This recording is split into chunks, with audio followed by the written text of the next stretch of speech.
Sean McCormick, welcome to the show. Thanks for having me. I'm stoked for it. I'm stoked as well, man. So take us back about a decade ago. Where was your life at? What were some of the challenges and struggles you were working through? I was living In a the van life down by the river. Sounds like you've been using those papers not for writing, but for rolling doobies. Sorry, had to. Actually, it was near a river. My first experience. I was mid-20s, living a life that I thought I was supposed to, paying off my student debts. I was selling advertising for a radio station, sitting in a desk, getting fat and tired, drinking too much, and making a ton of money. Not a ton of money, making a lot of money for mid-20s, and doing what I thought I was supposed to do, which was get a desk job, follow the rules, work hard, save your money, go to happy hours, go to sports games, and shut the fuck up. And I was doing a pretty good job at it. I was fairly, I was a good salesperson. I was enthusiastic. Working at a radio station is pretty fun because you get tickets to shows, and like I've seen Tool 4 times and Metallica 4 times, and Dude. I mean, dope, really cool experiences. I worked at a rock station for 4 or 5 years, and then I got to a point where I was probably 30 or 40 pounds overweight and fat and tired and pale. Wasn't really working out, and got into some problems with my then longtime girlfriend. She's my wife now, but we've been together since we were 15. And so she had been with me through high school, through college, and we stuck it out and we continued to stay together. And it wasn't until I was about 25, 26, where it really kind of caught up with me, and the sort of cookie cutter life of a cubicle jockey was not jiving with me or her. And we had conversations like, she's like, your drinking is a problem. Like, it's annoying. You're inconsistent. You're lazy. I love you, and we need to work through some of this stuff. And then I went to a very small festival, music festival, bluegrass sort of jam band festival in this little, it's called the Methow Valley here in Western Washington, and went to this like 400 person music festival and had my first experience with LSD, and everything changed after that. What was that experience like? I went in being interested. I've always been interested in consciousness. My folks taught me transcendental meditation when I was 12 years old. Whoa. Yeah. And it was out of necessity. They learned in college, and they taught me TM when I was a little guy, because I couldn't sit still. I couldn't focus on anything. As an athlete and a busybody. And I think I just annoyed the piss out of them. And so they're like, we got to think of something, because this will keep him busy for 20 minutes twice a day. Exactly. It's precisely it. And they to their credit, and I am eternally grateful for this, they didn't put me on any ADD or ADHD medication. They didn't put me on any sort of SSRIs. And my dad is a behavior analyst. He's a behaviorist, like classic Skinner,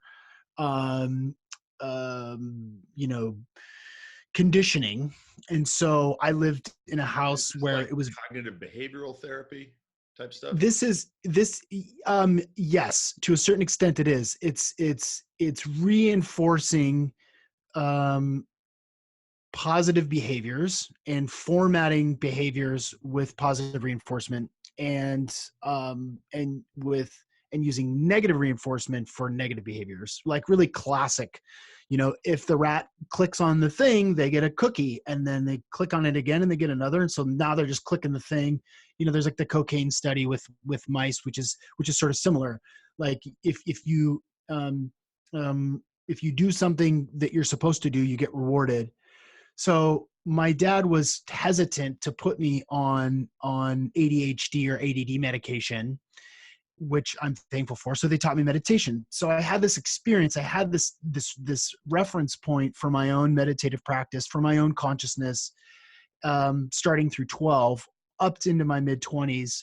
And so going into this festival where I was looking forward to the opportunity to try psychedelics in like the most ideal possible environment, setting could not be better than bluegrass and hippies on a river with everybody on the same page that there's people wowing out here in the woods, and let's make it great for them. These wonderful group of people put together it's called the Big Bottom Fest, and because it was being held in the Big Bottom Valley on the Methow River. And so my first experience with psychedelics was a pretty large dose of really clean, really well-made LSD. And what's a large dose? I don't, it's whatever, it was whatever they it was threw in your gullet. Yeah. That's whatever landed on my tongue. Hit me with your best shot. Yeah. And there was, it was so trusting in this environment. These people had been friends. They're a bunch of fish heads and deadheads. They lived for this stuff, and I was really trusting because I could be. And so me and like 5 of my buddies, all dropped in at the same time, mid-afternoon.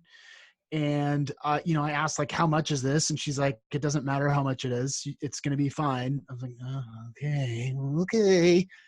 And then we all dropped in together, and it changed my perception. It changed my perception of reality, changed my perception of myself. At one point I'm laying down in the forest, looking up from the ground at this double helix that someone hung up 30 feet in a tree, in which the diameter was 10 feet across, that was glowing with black lights as it's spinning around. I mean, like, they put a lot of thought into this because they knew that this is what they live for. This is their opportunity to wow out, get weird, and really have big experiences. So, I skinny dipped in the river in the middle of the night. I drummed till the sun came up, till my hands bled on a djembe around a fire with a bunch of other like really strange, like within the hippie spectrum. And again, I'm from Seattle and grew up in the Northwest, running around in the woods bare feet. Like, there's a spectrum of hippies, right? And there is such thing as sort of like a redneck hippie, like light beer chugging, mushroom eating, roughneck, tough dudes that do acid every weekend. And I was this, suburban desk dwelling sales guy, with some experience in altered states of consciousness through my meditation practice. But me and this dude, his name, no shit, his name was Bubba. Me and Bubba jammed on a djembe drum for like 3.5 hours.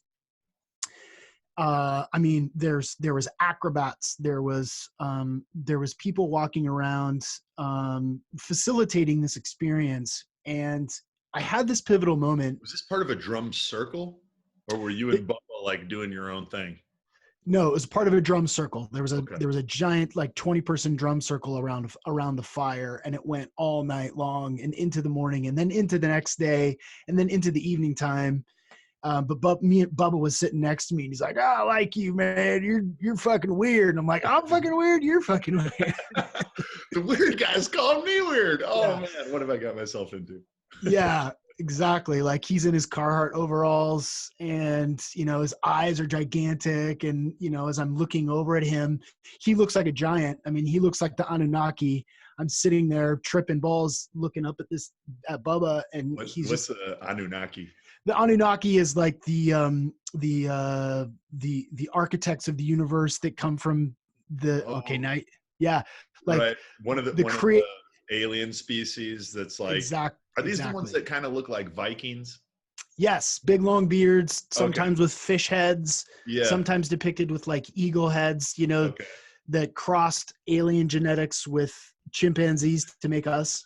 I was getting schooled on this in Costa Rica at Rhythmia, the various forms of aliens that I had no idea about. My brother was like, "Okay, sit down. I'm going to give you the lowdown." Because apparently, a lot of people that go into altered states of consciousness see a lot of the same shit. Where if you do have encounters with other beings, it's like you're dealing with serpents or dragons or like a mantis or like little gnomes, or like minions that are like doing surgery on you, or the gray aliens or the Anunnaki. And it's interesting to me. Like I haven't seen any of that myself. I've also only done 4 ceremonies that 1 week, but it's interesting to me that a lot of people see the same things. I believe it's encoded in our DNA. That knowledge is part of us. We can't avoid it. We can't get away from it. The Hathors, the Blue Avions, the Syrians, the Anunnaki, Terrence McKenna's self-changing machine elves on a DMT trip. I mean, they're these archetypes we cannot get away from. They're a part of our reality. And I believe that experience with those entities, with those gods and goddesses, in the pantheon of higher beings, it's a part of us. And altered states of consciousness like LSD, breathwork, ayahuasca, going back to like the Eleusinian mystery schools back in the Roman times, where they would take high doses of psychedelics and get into this altered state as part of initiation process. Like it's a part of us. The Romans took psychedelics? Yeah, the Greeks and the Romans, the Eleusinian mysteries, the Eleusis, ELY S. I can't spell it. They would use the term, and I'm Soma, strictly from Gladiator, but they would use the term Elysium to represent like heaven, where you die after. Is there any relation here, or I don't different things? I think we might be talking about different things. The Eleusinian mysteries was part of the place was called Eleusis, and they would go and they would trip out, get into altered states of consciousness, and go through mystery school initiation processes to learn the secrets of the universe. Do you know what they would take? What specific substances? So they would take Soma, and there are lots of different ideas about what Soma was. Some people think that it was like the Amanita muscaria mushroom, the red and white dotted sort of Mario Brothers and Alice in Wonderland mushroom that the shamans in Mongolia took. Some people think that it was like the acacia bush, where they were smoking large amounts to get the sort of DMT. There's some speculation about what that was, but it was definitely a psychedelic. And the point of it was to unlock information that we all can access through ceremony, through sacrament, through drumming, through dance, through breath work, through floating, through meditation. And so these altered states of consciousness that I think I'm obviously a huge advocate for in the work that I do with people, and also for the work that I do with myself, unlock doors, change your perception, upgrade your vibration. And that's what I was looking for. That's what I was looking forward to as I'm drumming next to Bubba, hour number 3, like I was in an ecstatic state. And from that evening forward, as I was sort of coming down the next day, drinking water and thinking about my experience, I knew that I could not, I that from that day forth, if I needed to stay in that job, I was going to be faking it as for a means to an end. Like I wasn't going to drink the corporate Kool-Aid. I was unwilling to anymore. I wasn't going to give up my time and fully buy into the structure that was provided for me. From that day forth, I was changed, which set me on a whole other path. There's a part of many of us that fears the use of psychedelic substances or things that can induce altered states of consciousness, because like change is kind of scary. And I know when I was going into my first and only ayahuasca experience, I talked to Thomas DeLauer leading up to it, and he does a lot with 6-pack shortcuts. And he was, I don't think he's ever done any of that stuff, at least not to my knowledge, but he's like, be careful, man. I don't know if you remember Mark Chang from back in the day, who used to do all those 6-pack shortcut videos, the like I do. Jack Yeah. Asian guy. But he's like, Mark Chang did ayahuasca and was like never seen again. He just showed up afterwards and was, I mean, he was seen again, but he basically was like, yeah, I'm done with this stuff. I'm done making workout videos.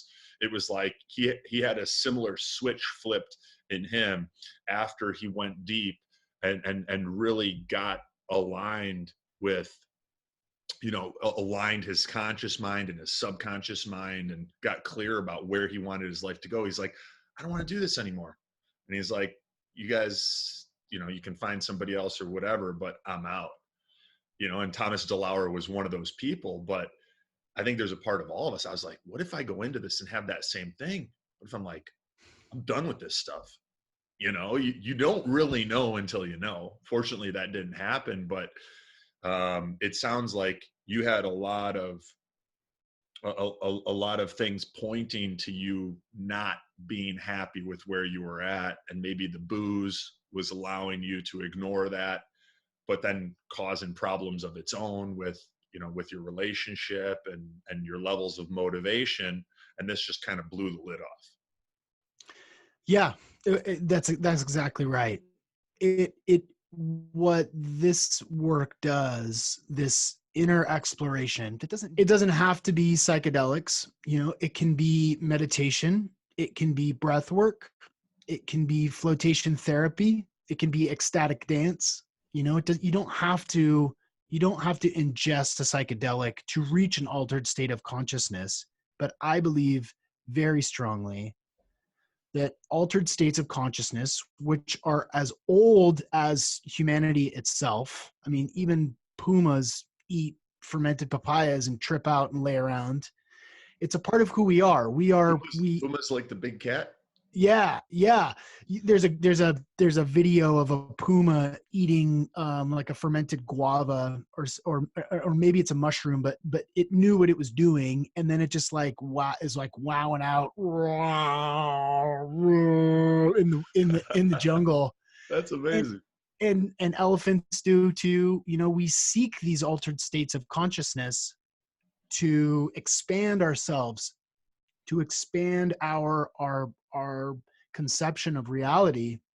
And it's as old as humanity itself. And yeah, for me, I was in a time in my life where I was like, is this it? Is this really it? Is this what I'm doing now? Is like making sure to max out my Roth IRA and meet my sales budgets every year and be a good, diligent worker to this mega communications corporation. I knew that it wasn't quite right, and I was looking for an opportunity to change it. And, I didn't really talk much about that, the experience that I had other than drumming with Bubba. But um, I understood more clearly that day that I was not my body. I was my consciousness. I was a non-physical entity in a body, because I had moments where I lost track of time. You know, I had visions of entities in the woods, kind of in the trees. You know, I felt the energy of the river as I jumped into it, you know, buck naked at 4 a.m.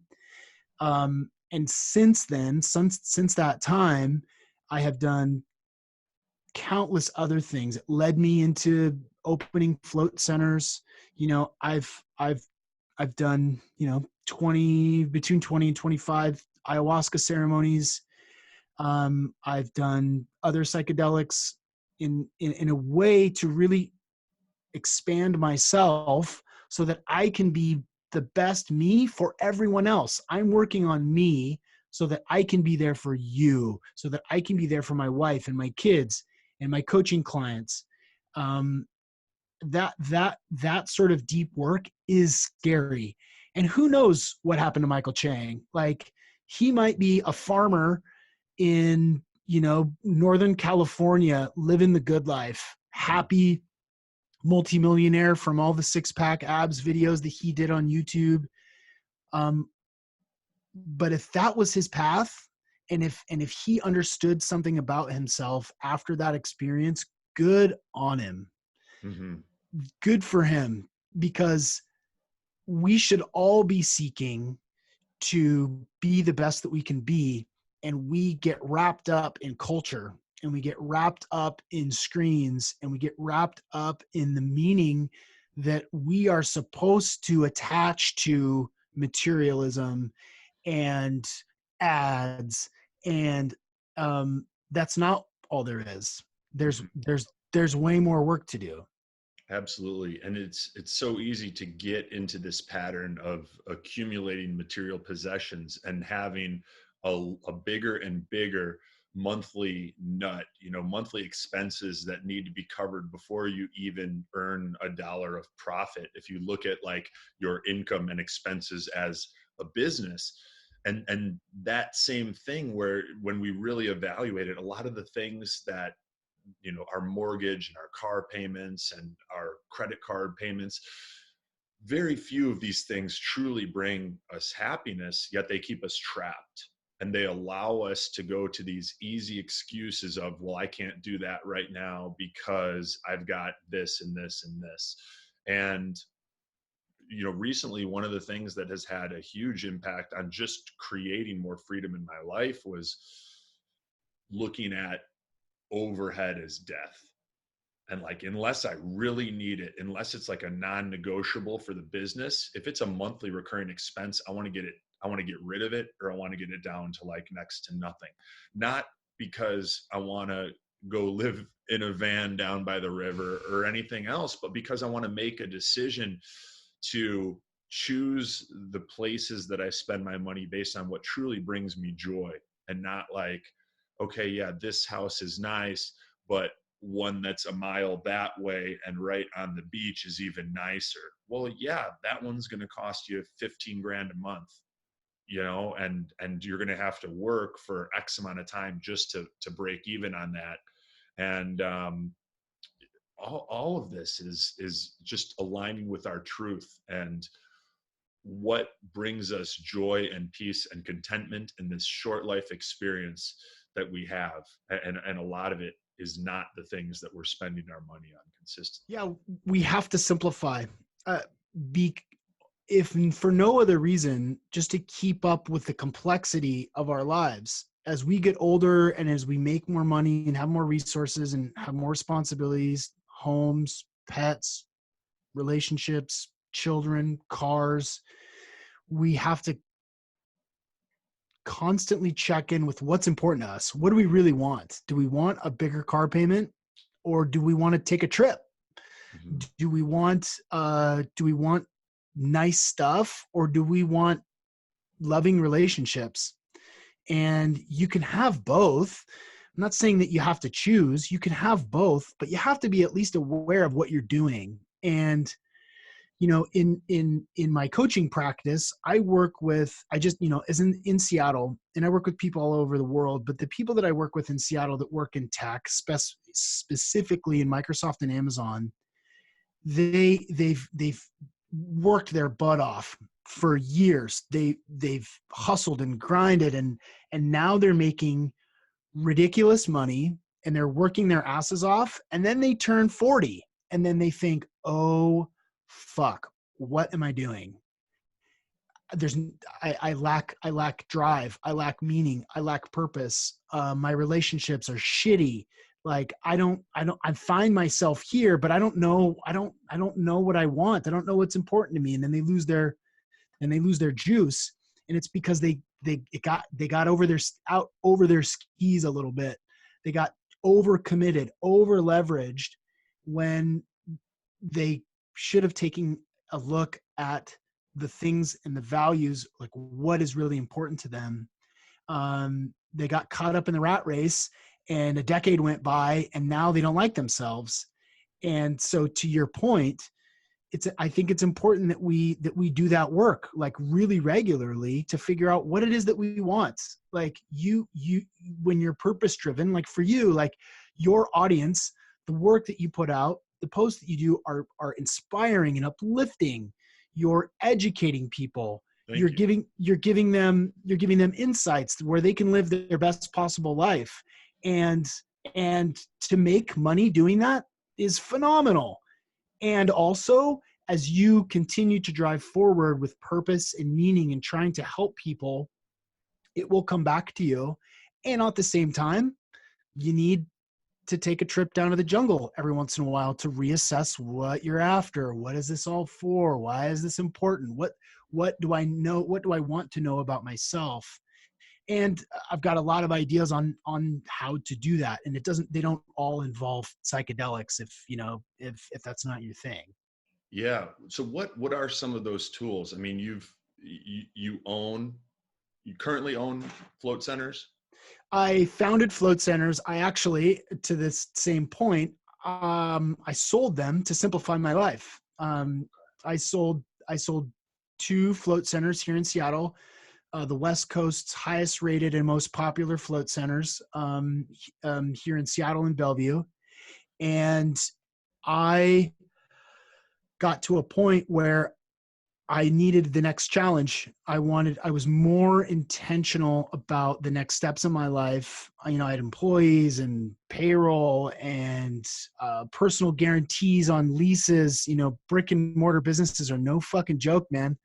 There's a lot on the line. And if something goes wrong, it's that ass. You got to figure out how to manage all that shit. And so what I did was I took a hard look at my life, and I sort of assessed where I wanted to go and what was important to me.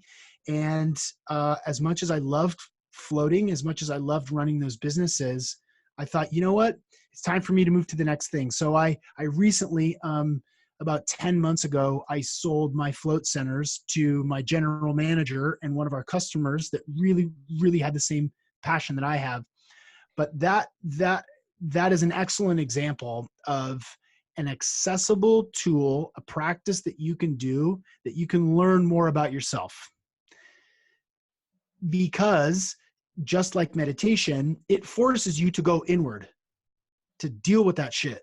You can't run away from it. You can't scroll through Instagram to distract yourself from the problems in your life.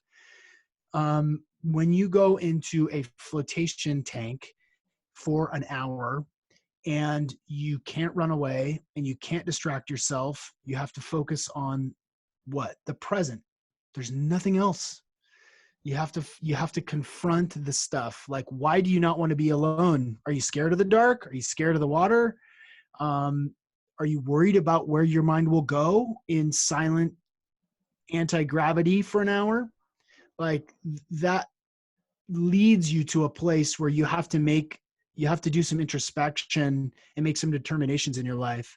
And we can talk all about, I'm sure that a lot of your listeners are aware of what flotation tanks are. So I don't necessarily want to talk about the technical aspects of it, or what do you think? You think people would be interested in that? Yeah, I'm interested in the ways that you've found it to be most efficacious in inducing or activating altered states of consciousness, and maybe some of the work of John Lilly and Aldous Huxley and those guys who helped pave the way for us. How did they use it? How did they stack tools to amplify the effectiveness of float therapy practice? And I guess let's start, before we go there, let's take one step back and explain, if someone's never heard of sensory deprivation tanks or float tanks, let's explain what that is, and then we'll kind of get into the nitty gritty. Yeah. So flotation tanks are 10 inches of Epsom salt water with 1,000 pounds of Epsom salt in a contained float tank, float pod, float room, sensory deprivation tank, isolation tanks, float pods. It's all the same thing. It was created by John Lilly in the late 50s as part of a naval experiment to figure out how to reacclimate divers from coming up from depths.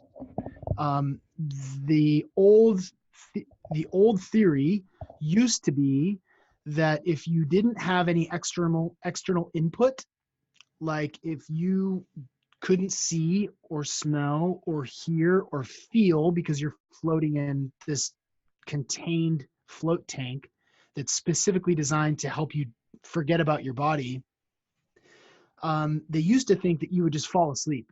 So if you had no sensory input, in the dark, floating in the water where the temperature is perfect and your senses are restricted, they used to think that you would just fall asleep. And the opposite happens. When you do not have sensory input floating in a float tank, your parasympathetic system kicks on. So that's your rest, digest, recovery, blood flow, literally your digestion. And so these non-voluntary biological systems, which is the parasympathetic system, kick on. So you actually digest your food a little bit better and your blood flows more easily. It's a vasodilator, so your blood flows more freely. And so John Lilly was fucking out there, way out there, way ahead of his time. And he was like talking to dolphins. Like he was the first guy. He's mostly known for float tanks and dolphins. He ran experiments talking to dolphins and was able to translate the way that they spoke and the way that they spoke, the way that their communication. And so, he wrote books like Programming and Metaprogramming the Human Biocomputer, the Eye of the Hurricane, really heady cosmonaut consciousness exploration stuff. And what he would do, Perception as well. Doors of Perception was Aldous Huxley. Okay. And those two were cohorts to a certain extent. Huxley was before John Lilly, but it was all part of the sort of consciousness renaissance through the 60s and 70s. John Lilly was friends with Timothy Leary and Terence McKenna, a real pioneer in psychedelics and consciousness. And he would experiment with mega doses of LSD, and then he would float, sometimes for like 24 hours at a time. He would actually find a way. I think he hooked up a catheter so that he could just stay in the tank and not move. He would also do intravenous ketamine doses, and frankly, it kind of got away from him. In his later years, he was preferring a ketamine-induced trance state in a float tank to normal waking everyday life, and kind of went off the deep end a little bit, got a little carried away.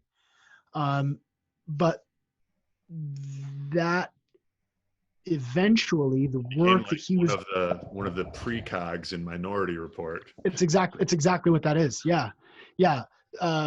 Stranger Things, where they fill up the pool and she lays down. Yeah, the precogs. There's references in The Simpsons.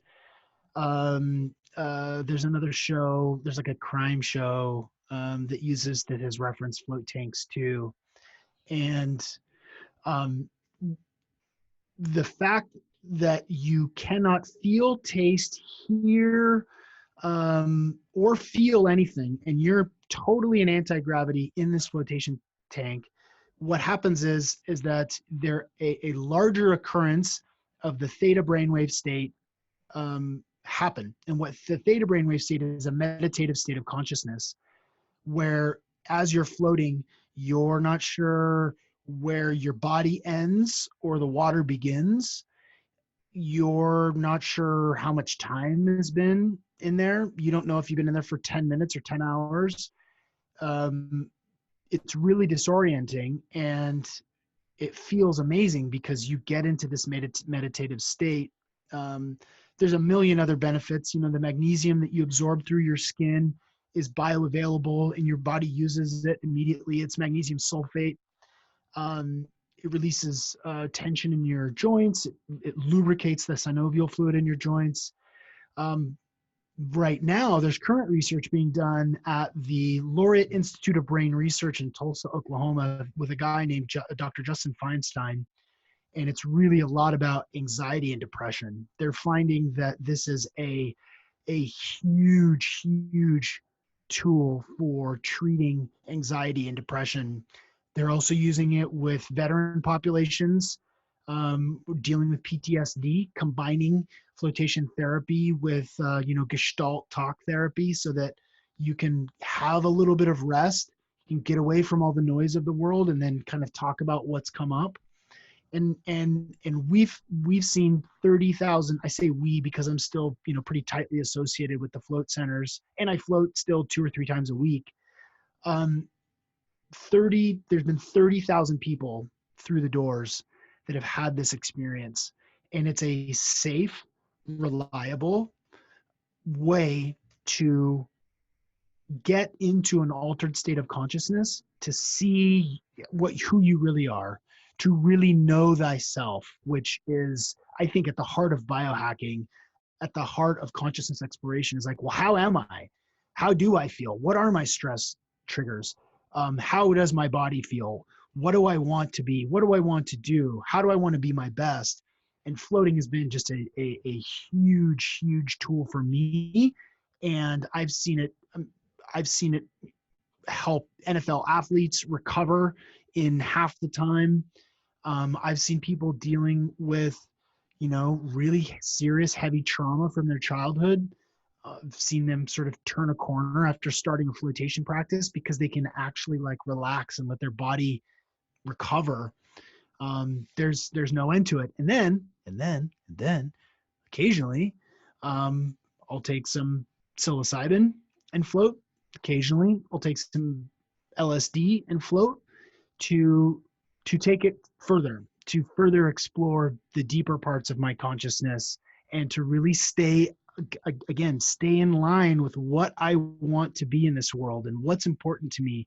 And um, an hour in a float tank is just about the fastest route to that assessment of the self.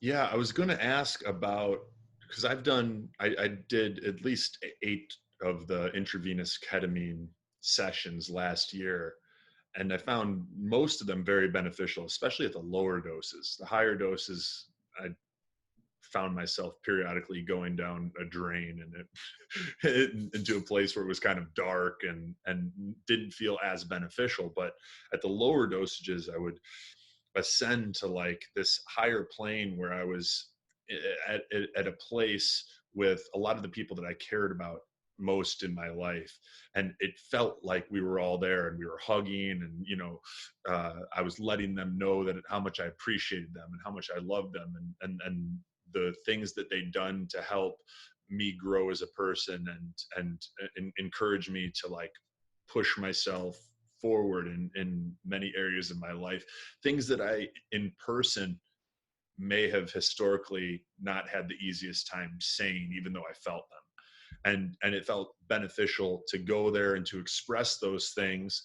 And I even noticed after some of those sessions, my relationships with some of the individuals in those during those ketamine sessions, I noticed my real life relationships improving with them. Like there was something happening on the quantum level that was being impacted just by me mentally going there and spending some time expressing love and gratitude and appreciation for them, even if we weren't face to face, verbally exchanging those energetic frequencies through words. My concern is that the logistics of like, how would someone do ketamine and get into water, risk of drowning? It seems a bit dicey, at least for me, knowing what was involved for me to do a ketamine IV in a controlled setting with a physician's assistant or a doctor. It's like, it doesn't seem like something that would be feasible to really do on your own or necessarily safe. It sounds like you use psilocybin and LSD most commonly to amplify the benefits of flotation therapy. Yeah. Don't do anything illegal. Right? Like, this is disclaimer. For purposes only. Don't do anything illegal. What is illegal depends on where in the world you are listening to this podcast, but we're not encouraging the use of drugs or anything that could get you in trouble. So do your own research, make your own decisions, be safe, don't do illegal stuff. Right. The intravenous ketamine in a float tank is not an option for people. It's just flat out. It's not. If you're interested in the research, contact the Laureate Institute of Brain Research in Oklahoma. If you're interested in engaging, they're doing it right. They're doing EEGs. They're hooking up electrodes to really track biomarkers and neurotransmitters in your body. And so if you're interested in that, go do that. I've never done ketamine in my life. I don't know what it's like. But the more accessible practice, I think, for people, because now there's lots of float centers around. You can go to flotation locations to find a float center near you. And what I would suggest is baby steps. Step one, float fasted. Some of the same experiences consciously that you get from some of these altered states also can be accessed through fasting. And I'm a huge fan and a huge advocate of fasting. And if you've exercised, fasted, and then go directly from a hard workout in a fasted state into a float tank, you're going to have an interesting experience. You're going to experience yourself in a brand new way, guaranteed. And it's really accessible. Another way is to take edible cannabis. That's another really good way to have a safe and contained and reliable experience.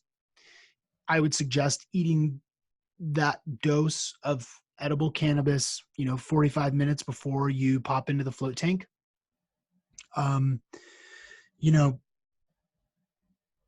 When it comes to psychedelics and in the float tank, you have to know yourself before you jump in there. You have to know what your levels and what your doses are. You have to know exactly how you respond to these substances, because if you've never done acid and you've never floated, you're going to freak out. I mean, you're going to freak out if you try to do those together at the same time.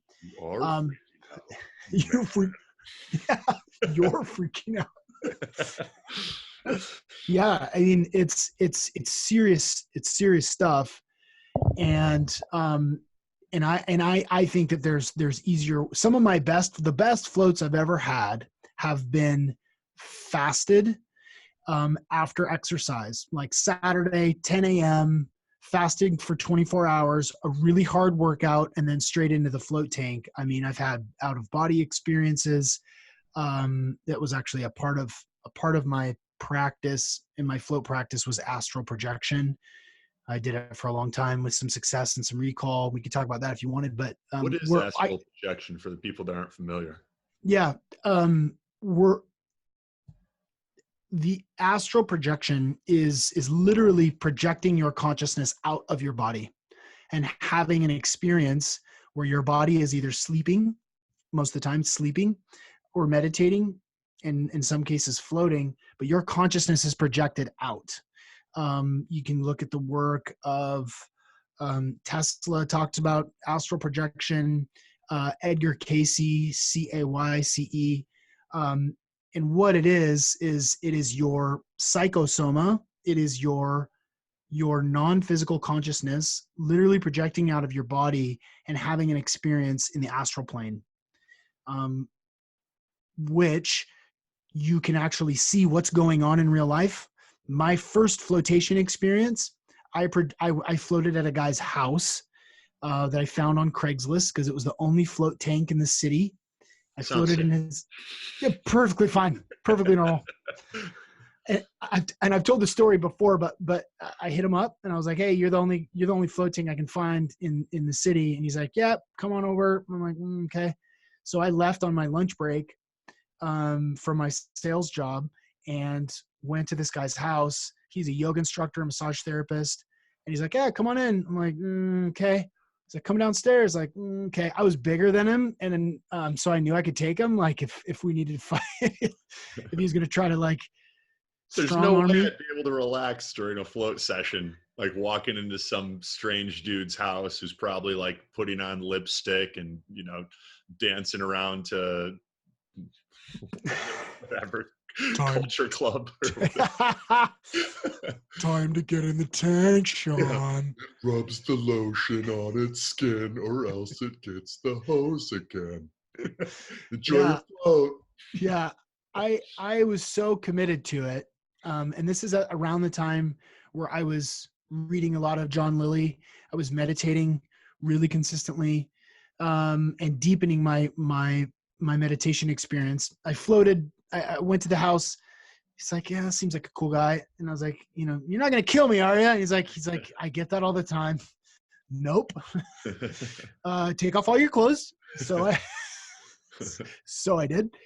He's like, "Go shower down the hall there in my kid's bathroom down there, and then come back and we'll set you up." And so buck naked, walking down the hall, showered, came back.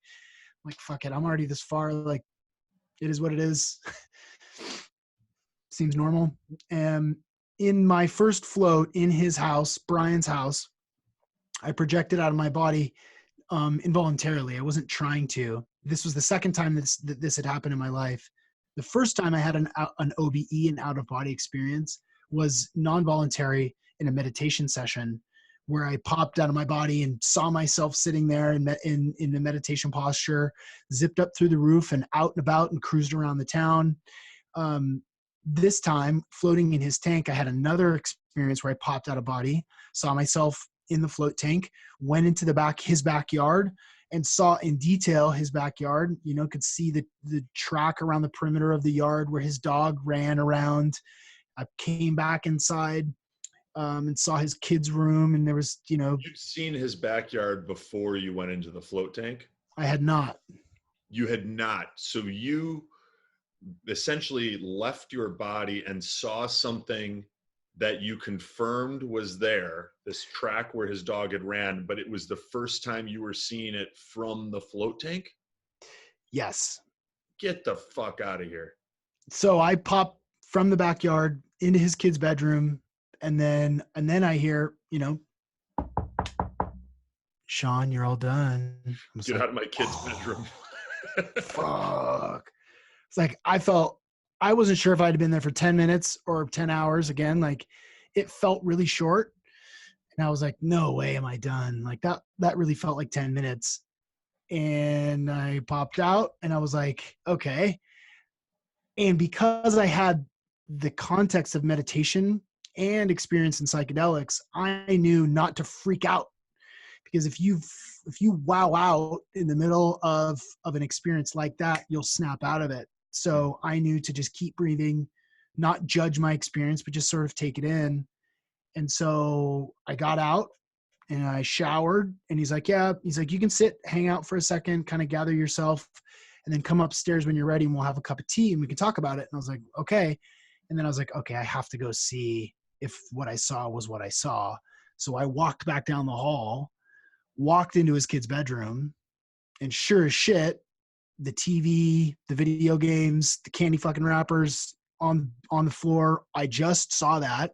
I peeked through the window in the kids' room, saw into the backyard, saw exactly what I had just seen in an out-of-body experience, and was like, oh, okay, all right. So that's a real thing. Shatter your reality. Yeah, that's a real thing. I'm not this physical body. That was a further reinforcement that we are not our physical bodies. Fast forward 4 years, and that's when I quit my job to open a float center. But it's all part of that journey toward like asking deep questions and being open to having big experiences. The float tank practice for most people is going to be about stress relief and pain relief, some meditation, a sleep aid. Sleeping better, yeah. Yeah, I mean, it's massively powerful for many, many, many people, and also a really safe way to start to explore your consciousness, to ask yourself questions about your reality and who you are and what you want out of your life, because I think that we've got to keep that really dialed in.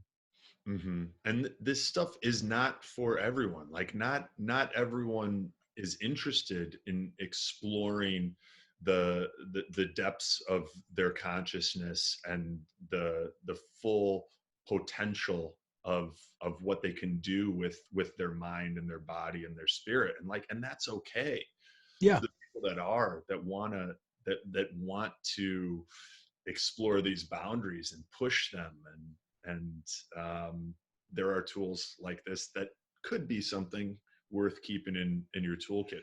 Sean, out of all the tools that we've discussed, from dance and ecstatic dance to meditation, breath work, psychedelics, float tanks, what are the protocols that you find yourself recommending to your clients most frequently?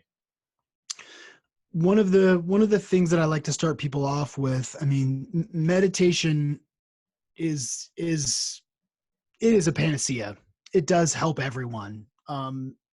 It is as effective as anything else in my life and in the lives of my clients to affect positive change, flat out. Not everybody has a. I'm curious about this. I'm sorry to interrupt. I want you to Yeah. continue. I've been wanting to ask somebody this for like a year now. I've been meditating for at least 5 years, and I've done Headspace, my own meditation, following the breath, Muse, which I have right here, a number of Brain FM, Omvana, all this stuff. And I've always felt drawn to TM. But at the same time, there's a part of me that's like, do I need to invest $1,000 or a couple $1,000 to get a mantra? And or is a lot of the benefits, you think, just logging 20 minutes twice a day? Like, for someone who's already meditating and using some of these tools, does TM offer something that justifies the investment, or is it more a matter of like, if you log 20 minutes twice a day using some of those tools that you mentioned, you'll get most, if not all, of the benefits of TM? You're going to get most, if not all, the benefits of TM if you're meditating twice a day for 20 minutes, for Cool. sure. Thank you. I didn't mean to cut you off. I've just been wondering, I'm like, do I sign up, or is it a little bit redundant at this point and not a high ROI place to invest my doll hairs? Yeah. I mean, if you want a mantra, I'll give you one right now, and you can save the money, and you can just. Mantra. Okay. You ready? Yep. Shrim. SHIRIM. Shirim. If you don't like that one, you can use Shiram. You can use Shiri. It doesn't mean anything. It's just a sound. But those are common mantras used in TM and other modalities, combined with other techniques. Placement of the eyes behind closed eyelids, postures, body scanning. You know, you're going, for me, I bailed on TM because I would leave my meditation sessions feeling depleted. It didn't jive with me over time. You know, started at 12, fucking hated it, trudged through it, got a little bit better, still hated it, but still did it from time to time, kind of through my teens. And then, you know, in high school and college, TM was my reference and I would do that. But I was finding myself feeling tired after my, not just calm, not just present, but like a little bit drained. And that's why I switched to exploring more mindfulness practices, you know, conscious awareness, that sort of thing. You know, when you tinker around, and it's as you should, with different tech and guided meditations, now I can't listen to anybody guide me through a meditation. I can't listen to the seagulls or the waves crashing. I just can't fuck with it. I have to do my own thing. And now I've gotten so good at getting myself into a meditative state, that I get in pretty quickly and stay there. But meditation is bar none the most effective tool for people. And for people who want what? For people who want to get better at anything. If you're stressed, you should meditate. If you're busy, you should meditate. If you're overweight, you should meditate. If you're fighting with your wife, if you're angry at your boss and discontented with your profession, definitely. See, what happens is, and I'm working now with a meditation teacher, he's got a really unique approach. His name's James Brown. It's called Vedic Path Meditation. I had him on the podcast a while ago, on the Optimal Performance podcast. And his approach is very accessible. I've been learning his technique as a way to sort of expand my repertoire. And what he was telling me was, when meditation will make you better, it will allow you to make fewer errors. You will fuck up less if you meditate. It's because you're present. It's because you can see the different angles at things. You're not just reacting. You know, you get a little break from stimuli to response. You get this minute, a little short period of time where you get to choose what you want to say and reply, right? That's the beauty of meditation. What happens is, for James, who is teaching meditation to these corporations, is that when people start meditating, they start doing exactly what we've been talking about, and their reality starts to crumble a little bit, and their job is a little less important, and so is their car. And James is putting himself out of a job, getting all these people to wake up. It's kind of true. I mean, 20% of our staff quit since you started teaching meditation, James. We're a little concerned about this trajectory. Right. Which is why he and I are talking, because what he wants to do is start to include life coaching as an addition to the meditation service, because I know what that's like to get to that point where you're like, fuck it, I'm done with this job. I'm over it. Well, maybe, or you can have all of it. You can balance your life in a way where you can keep your job if you want it. You actually might need to quit, but when people meditate regularly, their values shift a little bit. Their opinions change, and that's okay. But how do you rectify that? How do you balance this with your life, et cetera? It can be a challenge, but I suggest to all of my clients from the get-go, like, you have to start meditating. And Headspace is just the easiest, most accessible way for most people to start. So I tell them, start using Headspace. Then I'll do custom meditations for them. I'll walk them through, I'll do a 20-minute visualization with them. And I've got, dozens and dozens of visualization practices, from chakra activation to, transcending the self. That is a key place to start. And even better than that, because most of us have kind of shitty habits with substances or alcohol or fear or anger. I also suggest people do what's called, I just call it the Mystic Mac Moon Fast. Mystic Mac is one of my other podcasts that's all about the weird shit we've been talking about. It's also And Conor McGregor's nickname from when he was like naming the round and how he was going to finish fights. yep, exactly. So my last name is McCormick and my friends call me Mac, and I've been into mysticism for a while. And um, yeah, so the, the, the moon fast is to take a full moon cycle from um, new moon to full moon and cutting out all substances. This is almost like a dieta preparing for an ayahuasca ceremony. Like no pork, no garlic, no sex, no drugs, no rock and roll, like drastically limiting screen time just to like No reassess. Tool or Metallica? No Tool, no Metallica, no masturbation, like really no fun for a full moon cycle to just like purge, to cleanse. Long month, Sean. It's not easy. I can imagine. And it's necessary to recalibrate our relationships with these substances. I think it's important to have that perspective. And you know what it was like to cut all that shit out before, heading down to the jungle. It's not, I mean, did you do what, 2 weeks probably? Yeah, sort of. I mean, I was hanging out with my brother beforehand and I'd be like drinking a kombucha and he'd look at me and he's like, you're not supposed to be drinking that. I'm like, kombucha? I can't have kombucha. And he's like, it's on the list, dude. He's like, did you even look at the list? I'm like, no, I just assumed it was like bad shit, like, Yeah. There's a ton of stuff that you can't have if you really want to get the most out of the experience. Yeah. Drastically limiting your salt intake. I mean, it's a fermented beverage, and fermented anything is a no-no.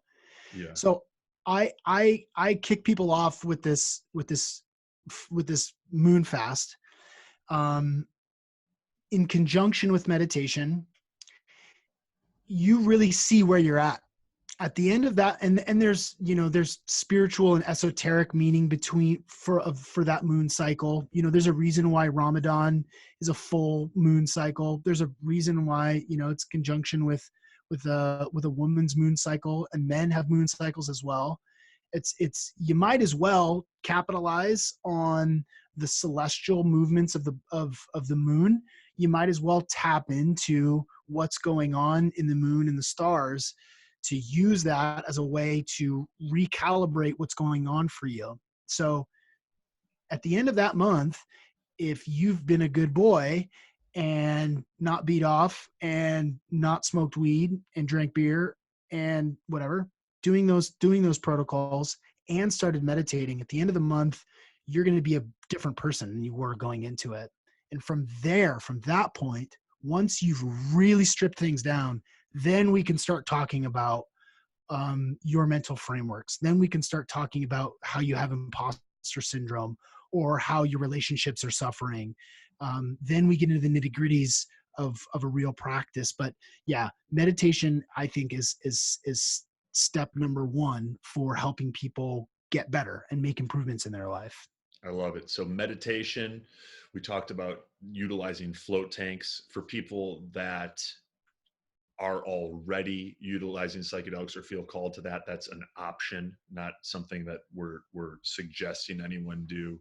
And then moon fasts. So these are some great tools, and using, like you recommended, to enhance the effects of the float tank, for example, doing a 24-hour fast, doing a fasted workout, particularly one that's intense, and then getting in, for amplifying the benefits. It doesn't necessarily mean that you need to ingest any substances. These are things that you can do with your own body by actually doing the opposite and avoiding some of the things that can interfere with our ability to connect to our higher states of consciousness. Awesome, man. Rapid fire round. You ready? Ready. What movie or podcast has changed your life? Ooh.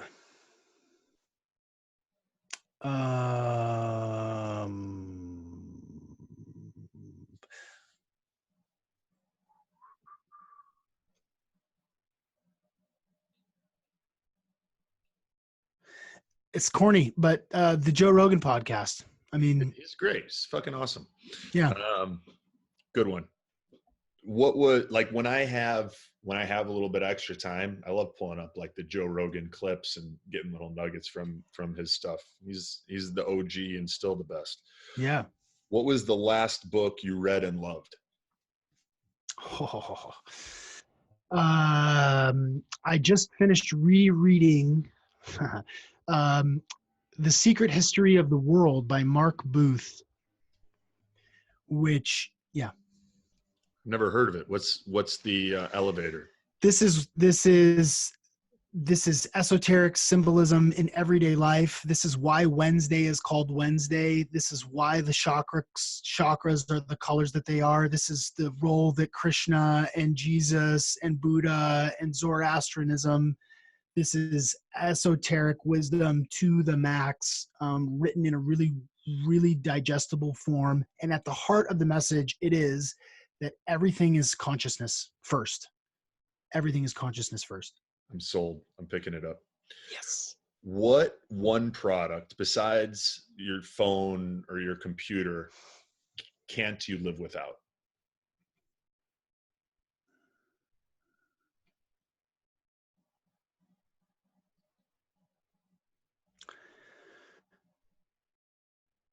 I've been,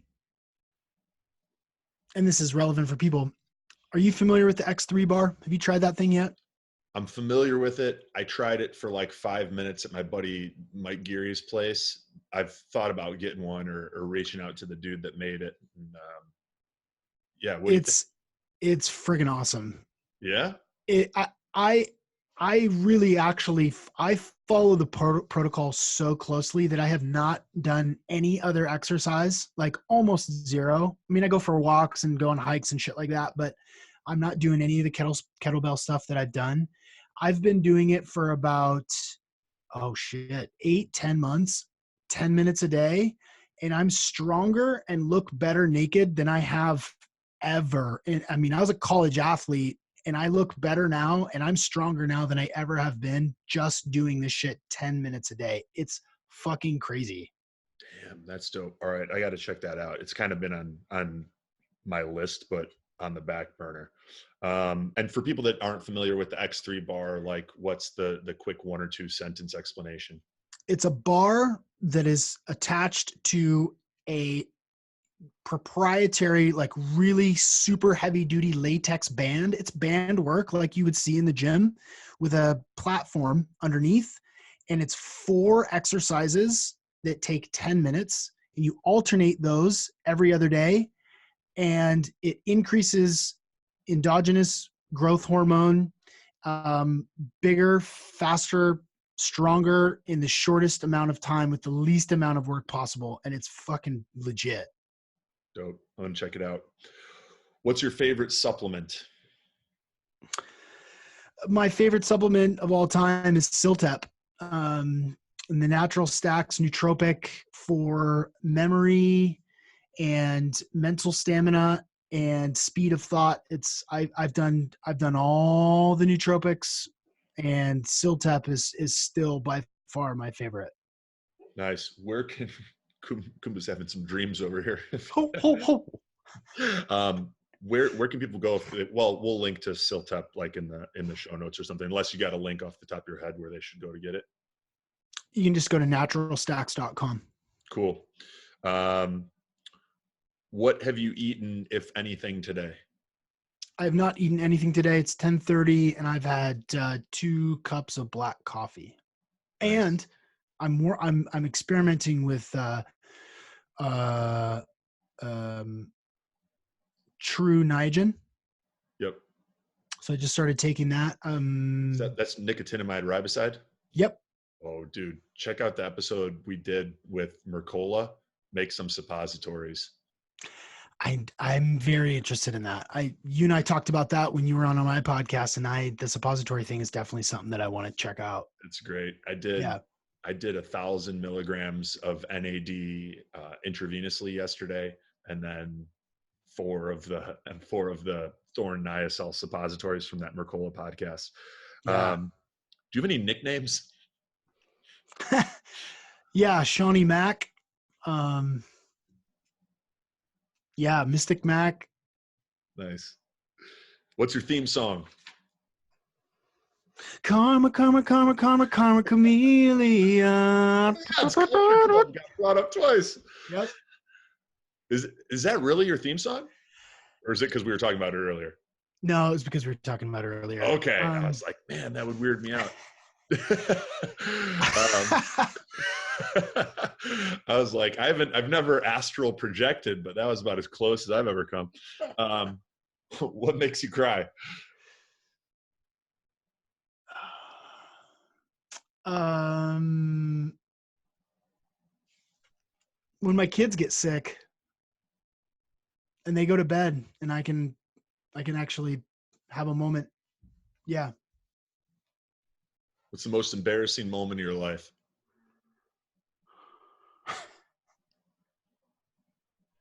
That was, I've got it. I'm not sure if I want to share it. Jesus. So I was doing a speech. I was the ASB president, student body president in high school.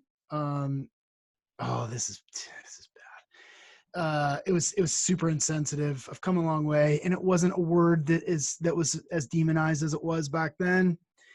I was making a fool of myself in front of the whole high school, and I made some joke that nobody laughed at, and I was trying to recover.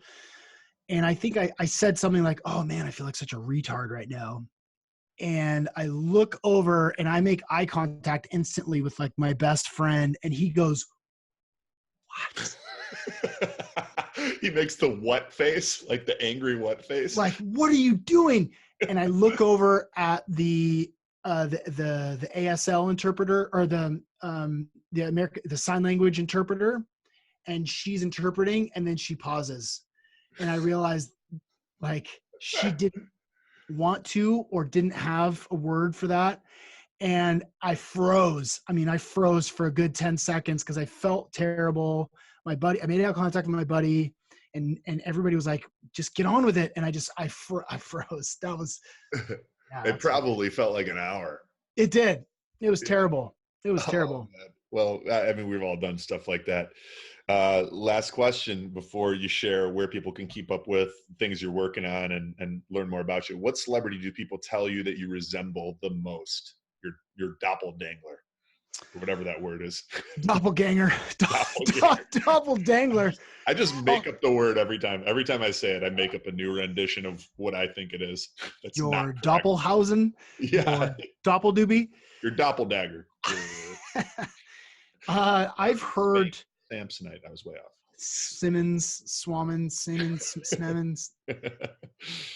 A while ago, I was told Rob Thomas.